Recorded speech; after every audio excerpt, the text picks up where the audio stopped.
It's our biggest ever event and we are super happy to have you here. Super stoked. It's like crazy how many people have shown up. So.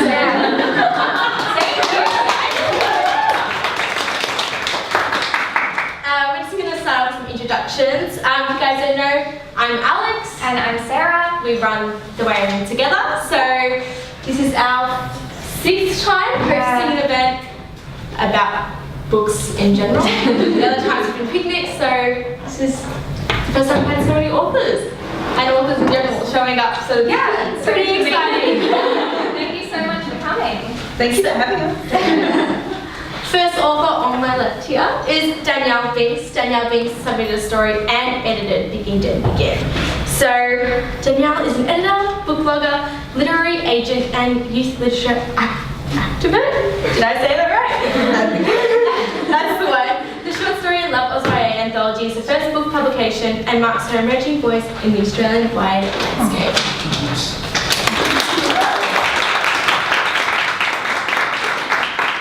Next we have Melissa Keel. Melissa is a children's book editor and she spends most of her time reading, writing, buying comic books, watching YouTube and wrangling a cheeky spoodle named Hugo.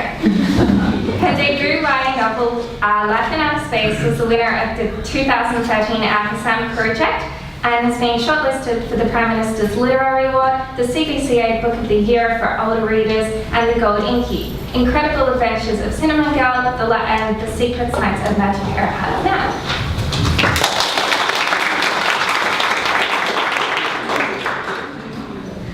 Next we have Will Stuckey. His first novel, Loathing Well, was released when he was just 19, and his second, The First Third, won the 2014 Gold Inky Award and was shortlisted for Children's Book Council Australian Book of the Year and Australia's Prime Minister's Literary Award. He also has The Sidekicks out, which is now being published in America too.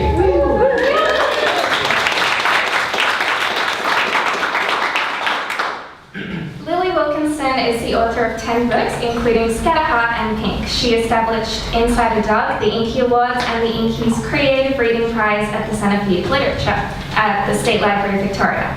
Lily has a PhD in creative writing from the University of Melbourne and now spends most of her time reading and writing books for teenagers. Her latest novel is The Boundless Sublime.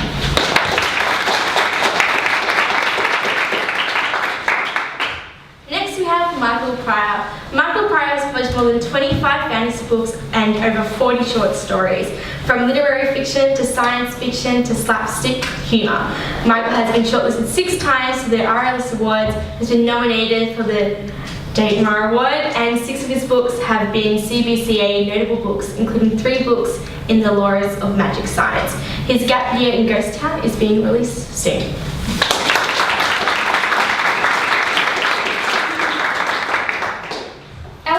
Is a teacher and author of the Every series, Every Breath, Every Word and Every Move, a highly awarded crime trilogy for young adults, now published in Australia and overseas. She is an ambassador for the Stella Prize Schools program and is a regular speaker at schools, events and festivals.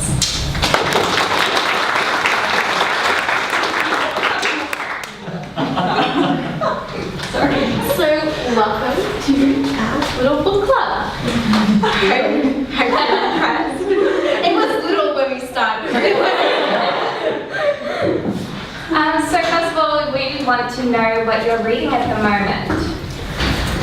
Let's start with you, Danielle. I feel really bad because I'm not reading YA right now because I'm actually judging the Romance Writers of Australia Awards. And so I can't tell you what I'm reading right now because I'm judging private shortlist. But I am reading 13 books at the moment that I need to read by like July 24 and then help pick a winner. But then after that, I will, I will probably read hopefully Michael's Gap Year in Ghost Town. Probably No Limits. Nice, yeah. So I have plans, but for right now I'm busy judging. I am also actually not reading YA at the moment, but I just finished a YA book like literally yesterday. I was reading Nicola Yoon's Everything's Everything, which is nice. And so that was really wonderful. I just bought Vicky Wakefield's new book on the way here, I'm very excited about reading.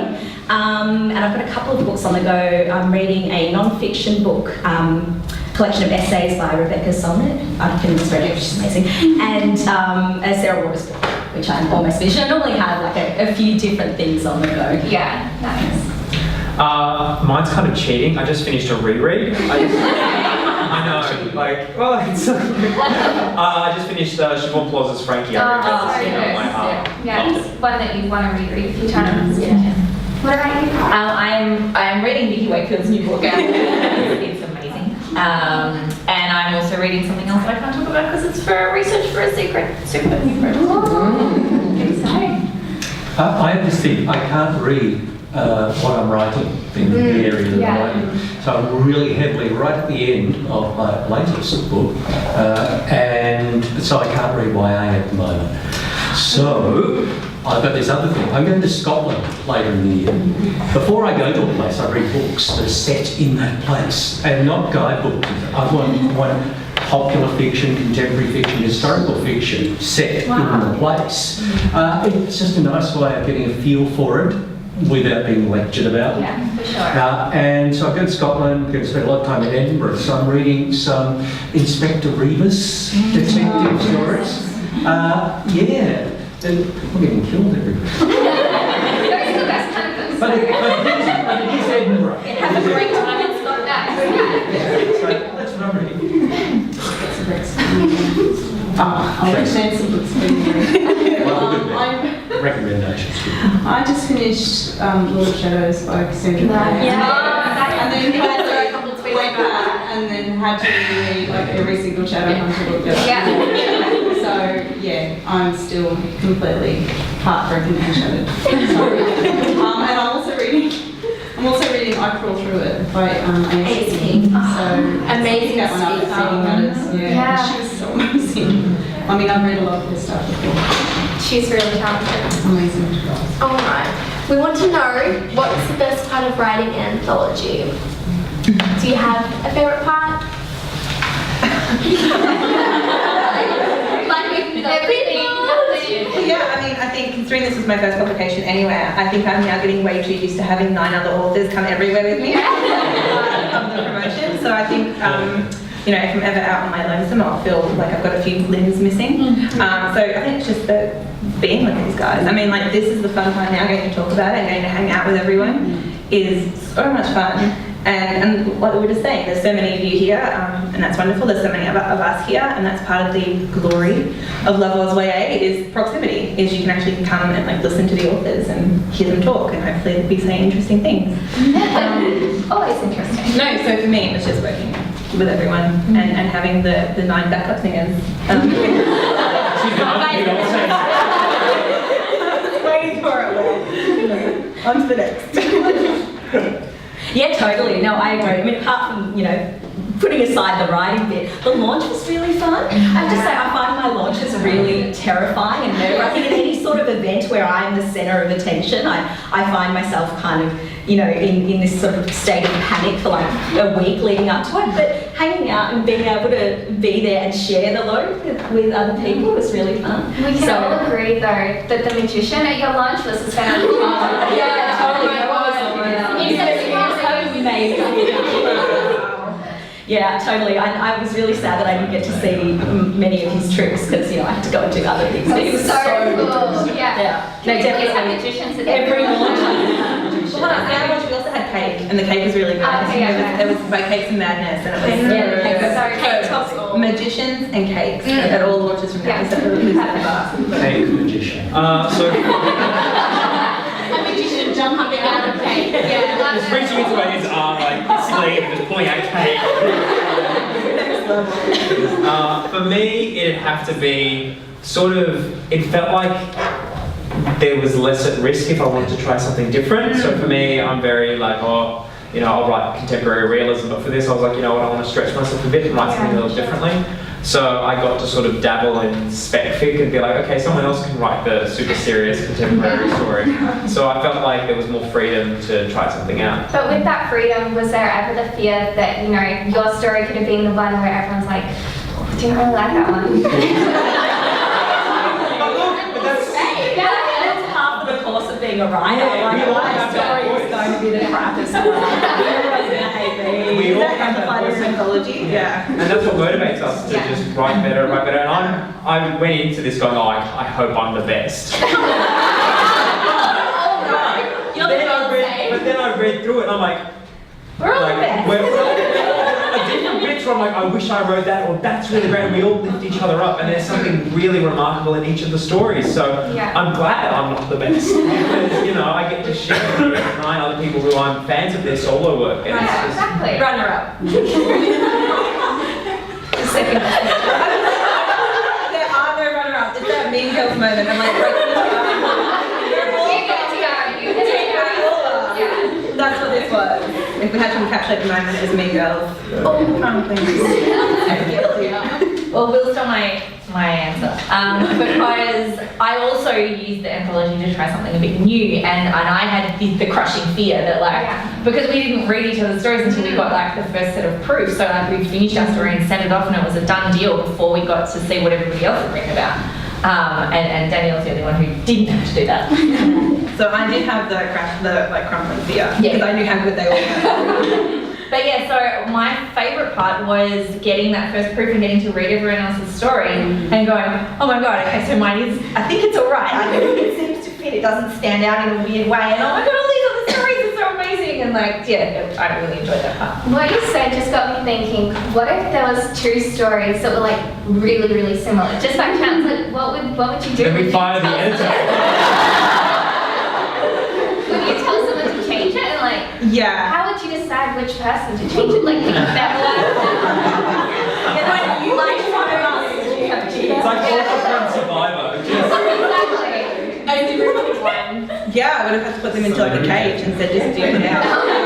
Just anything else but this. Oh, I could have been really mean and got them to still write it and then choose at the end who had the better one. Yeah. That could have been so mean, but there was no need for that. But I mean, the fact that there was no need for that came in the really early stage of choosing all the authors and making sure there was harmony in genres and there was a real broad range of genres.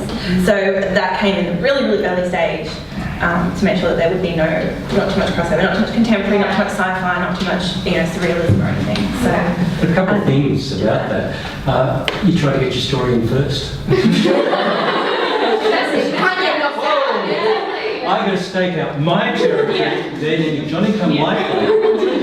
is that why you've been there a month early? Oh, well, I heard you're writing this anthology, assuming I'm in it, and this is my story.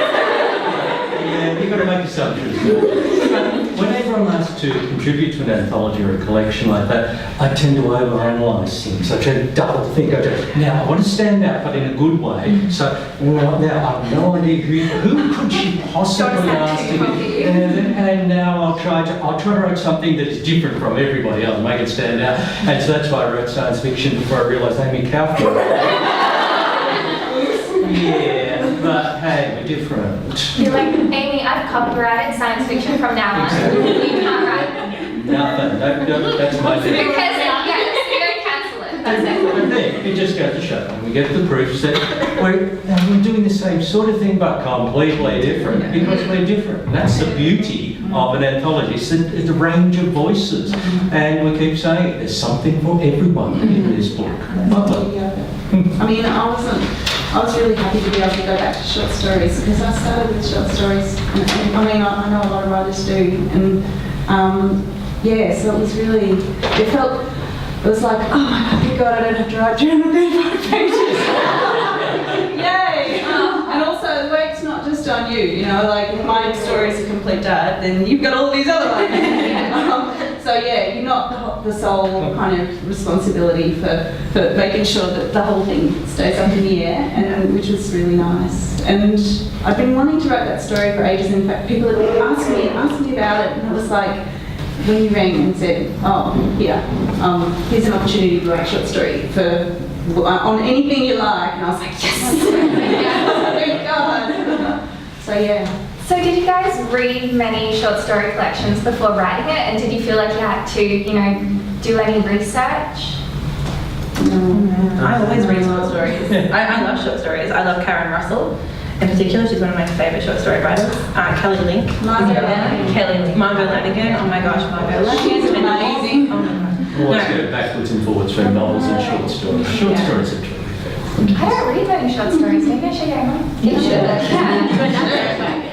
Wow. I think one thing we all really want to know, has there been any future plans for Levels YA 2.0?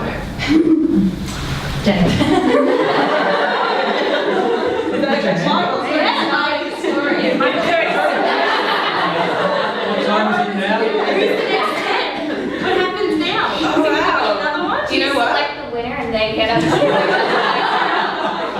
Oh, and so like do it 10 times and then have like the top 10. And then like the last one is like full novel. Yeah. Or we do it like Australian Idol, where the first one has 10, the next one has 9, and we readers can vote out. And the last person gets to write a novel. And they are like, the emperor. You get a book deal at the end, which is It's like 10 signed book deals. Yes. But honestly, Danielle would just choose her own. Like, this used to be ended up for all of them, so you always get to decide who deserves to be winning. We'll do a poll on Twitter. Okay, who would you pick? Not saying much. This anthology didn't have a theme as such, it was open, but there are lots of anthologies that do have themes, and sometimes I think doing some of those are really interesting. And I had this idea for a theme. He's already getting ready for his That writers could write a short story using characters from their novels, the further adventures of, without... Ali's already on it. And I thought we could parlay it out. Wouldn't it be more fun if we all swapped characters? Wouldn't that do no justice to your character? I just completely changed. Just kill off the main character. So what you're suggesting is like write fan fiction of each other. Yeah! Oh my god! How amazing would it be? But what I give to Danielle is that we pick the authors for the next anthology, but also give them really difficult topics. Like something they would never write. You're like passing exactly. Yeah. I know, we'll like, give somebody like postmodernism in the Viking era. Shakespearean songs. Something, brutalistic YA or something. I will just say that the possibility of a second anthology is entirely dependent on all of you. So it's if you want it, you kind of have to. I think we need and want right now. I'm so game, and I've had authors approaching me saying, like I have authors who couldn't do this one because of timelines and schedules and deadlines, saying, if you ever do a second one, come and see me. And I've had authors who have approached me since, saying, if there's ever a second one, I'd love to be in it. So I have a little list in my head of who has already put their hand up. I think we're ready for it. It's gonna be a huge book bestseller, so make it happen. Yeah, don't just buy one for yourself and be free. Christmas is just around the corner. Christmas in July? Not far. So were all of you a part of the bookish community before, becoming a Lovers YA writer as such? Did you guys interact with other people? Yeah. I only talk to Danielle. Mainly when you're paying to. That's the thing. We're all really good friends, and Lovers YA is only really 2-ish years old. But this community has been building, for quite a while, and sort of there's like the Melbourne scene and the Sydney scene, and we all sort of cross together, and we all inspire each other and lift each other up. So And send each other snarky text messages. yeah, oh yeah. It really is the most supportive, nice group of people which was kind of odd for me when I started working in publishing, which was a long time ago. Just assuming that it would be super competitive, everyone in the same sort of space, but it's just not. It's the nicest bunch of folks, and as Will said, everyone's supportive of everyone else. I remember Scott Westerfeld once saying that he felt like in adult fiction they were all really mean to each other, and it's very, very competitive because like adult fiction is a pond that's kind of slowly shrinking, whereas like kids and YA is just getting bigger and bolder and more awesome. So we all love each other because we don't really have to compete. But when the going gets tough, Hunger Games. Who would you kill first? All of the adult writers. I'm standing in the middle for a reason. You're the winner. You're from the capital. Just cat. Yeah. Oh my No, god. we're going to I team have up the first. characters down. We'll team up first, take down all of the adult fiction and Oh yeah. poetry are going straight out. Bye, Nicholas. Bye. But there's YA that has all the dystopias, so we know what the go is. None of them know about dystopias, you're kidding? And then we can always, get copies of like Illuminate and like hit. Just add them to the kill list. Maybe you can do that. Anyone that dies in your life. This turned dumb. Real quick. You brought up dystopia. Do you bring it back around and make it a little bit nicer again? Yeah, go for it. Because I'll just say, I started my book review blog in 2009, and I'm only here because I was a blogger. That's all it was. And when I started turning up to events, when I started attending the Melbourne Writers Festival, when I figured out the Centre for Youth Literature, did so much amazing things through Inside a Dog and the Inky Awards. Thank you for that, Lily. I wanted you specifically. Thanks. No, the second that I went from book blogging solitary, and then I actually, we're really lucky here in Melbourne. We have such a vibrant, vast books community. And once I actually decided to step out of my bedroom and into that community, I was fully embraced. And I'm only sitting here today because I actually did that. I actually moved into the community and I was welcomed wholeheartedly. Just to bring it back around from the Hunger Games. What would you say to people who are don't have a book blog yet but want to be more a part of the community or do more things to be involved? What kind of advice would you give to those people? Oh my gosh, I would say go to your local bookshop, your local independent bookshop, go to your library. There are places and spaces that are safe spaces for you that are increasingly realising for teenagers that teenagers need their own space. There was a great sort of movement happening recently called Teens to the Front, which was an acknowledgement that as we have lots of adults reading YA, we also still have lots of teenagers, funnily enough, reading young adult literature, and who need to be amongst other teenagers to talk about those books because it's for them, so they need their own spaces. Libraries and bookshops are really understanding that now, and I think Love Lost YA has only helped it. The more they realise there's this huge community around Australian literature, Australian YA literature, they've realised we need to carve out spaces for them to talk about it. So you don't need to have a book blog, you don't need to have a YouTube channel or a podcast or a Twitter account. You just need to go where the books are, because that's where people congregate. There is a reason why bookshops and libraries are magical spaces. It's because you will find like-minded bookish people who are, like Melissa said, some of the most welcoming, kind people. So just go out to where the books are. And follow those, and if you can't do that, if you live in a place where perhaps you don't have a local independent bookshop, there is all of those online resources and all of those sorts of things where you can find, the people. I feel like when I started work at the Centre for Literature a million years ago, our job used to be to tell people that YA was a thing that existed. It felt like that was most of our job. Hey, YA is a thing. Some of it's really great. And everything's changed so much now. And we started Inside a Dog because there was literally nowhere online where people were talking about YA. Now everybody's talking about YA. So it's there's so much now. There's so many different ways to engage. It's amazing. Absolutely. Really basic level. Read books and then tell the authors how much you like them. There is not an author who won't like hearing that. And then you'll be in contact, and then other people will chat. It grows. Other than writing, obviously you guys all live normal lives as well. What do you do outside of the writing space and the reading space? Do you have any other hobbies? We all made our hobby our job. We get this question, we're like, oh, there's nothing we do. We all watch a lot of television. Yeah, true. We all watch television. I don't watch much. Except for Ellie. Too many. And children, I have other 10 children, and they all. Ellie does not have 10 children. I don't have 10 children. It's only 9. But I'm a teacher. I do teach people, small people, and also high school students. You're inclusive to everyone. Yeah, I am. All the people. Yeah. I am either writing books, watching television, sleeping, or parenting my 2-year-old. And that is literally all I do. There is no other time in the day. I used to have a day job, but I don't. I write all the time now. And when I'm not writing, I want to travel. That's what I do. Write or travel or write. That doesn't suit me. Do you like to look after my 2-year-old? You look after mine. I've been there, done that. So I did all my travelling before I had the 9 children, so it's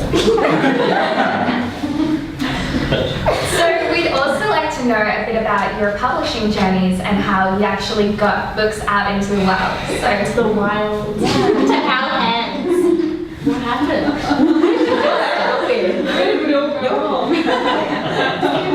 With me, so I had been working on Life in Outer Space for a couple of years. I was in a writing group. I was in a writing group for maybe a year before I took anything to workshop because I was working in publishing. I still do. I still work as an editor. But I'd meet with this group of writers once a month and everyone would bring little pieces of stuff to workshop. And I was so overwhelmed and terrified by my own crapness in my writing that I just wouldn't take anything. So I'd show up every month and workshop other people's stuff. And I eventually started taking just little bits of this book and was super lucky that I had Sally Ripton, who joined the writing group for just a really short period of time and read some of my book and said, hey, this is really good. And I kind of went, oh, really? And she said, yes, I think you should send it into this thing called the Ampersand Project. And I went, no, it's terrible, I'm sure it's no one who's going to want to read it. And she said, no, it's great. And so she kind of gave me a big push and told me to send it in, and I did, and kind of sent it in expecting to get a rejection letter and did it. I got really, really lucky. I always say that I got super lucky because my book landed on the desk of someone who just was exactly like me. Like my editor is a massive nerd and she just got all the references in it. And it made sense to her, and I think even, if it went somewhere else, landed on someone else, it's a different story. But yeah, it was a lot of encouragement from, hello. sorry for saying we've been waiting outside for 30 minutes. Yeah, sorry for interrupting too. Yes, that's my story. There was a lot of luck and encouragement from the right people and sending it to the right person, getting it on the right desk. As an editor, Melissa's probably going to hate this story, but I was in year 12 or during a free period, so I guessed every publisher's email address and sent them an email as I was sending it. And I sent it from, I didn't want to seem unprofessional, so I didn't send it from my school email. I sent it from my, the email address you came up with in year 4? Yeah. I sent it from Will the Sexy Monkey, 89. Sent it to every publisher. As I was writing the pitch, I changed the pitch. I figured they'll get back to me in 6 months, it's fine. I sent it off. 6 minutes later, 2 publishers had replied saying they wanted to read it. Oh my God. So I was just like, my librarian pulled me out of class and was like, Will, just write a first chapter. I sent off the first chapter. They were like, great, they won't get back to you for 6 months. That afternoon I went home, there was an email saying, oh, Will, we really love the first chapter. Can you come in next week and bring the whole book with you? And so by this point I was just really freaking out, so I'm like, and then I sent them some other pages. They said, we don't really like those other pages, but you know what, we really like that first chapter, so how about we delete everything that comes after that first chapter.